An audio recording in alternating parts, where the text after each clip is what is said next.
Hi everyone, welcome back to the channel. In today's video I'm going to show you how I fix my smoke alarms to the ceiling to make it easier to replace the batteries and deal with any false alarms.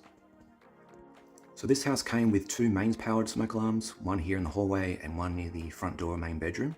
And I've never been a fan of them because to replace the backup batteries, which they still require a 9-volt battery backup, you need to remove them from the base and then unclip the plug, which is fine I suppose, but it's then refixing them. And you often need to use a stepladder. And if you have a false alarm, which tends to happen throughout the night, it can be a little bit of a pain when you're half asleep trying to remove the smoke alarm from the ceiling and unplug it. So what I've got here are two pure 9-volt battery powered smoke alarms, and I'll just show you how I fix these onto the ceiling to make all of that much easier. So all I need to do is just reach up, pull it straight off. So you can see here I've got a magnetic plate which covers a hole left by the cable and plug, which is just pushed into the ceiling cavity there. And it's fixed on with a 3M adhesive. And I'll just take the smoke alarm out into the kitchen bench and I'll show you how it's fixed onto the smoke alarm.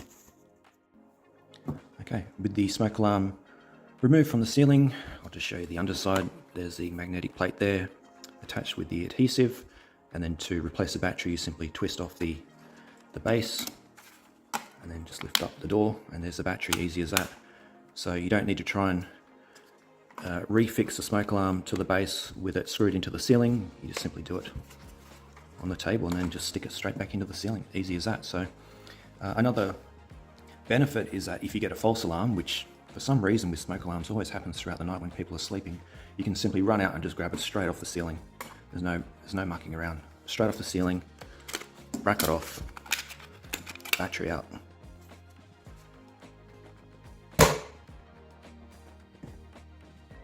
I just like to have it oriented in line with the hallway. Hopefully this little hack helps you out if you have issues attaching your smoke alarm to the ceiling or removing it from the ceiling to change over the batteries or deal with false alarms. So I'll leave it there for now. Any comments or questions, leave them below and I'll get back to you. And as always, thanks for watching. Cheers.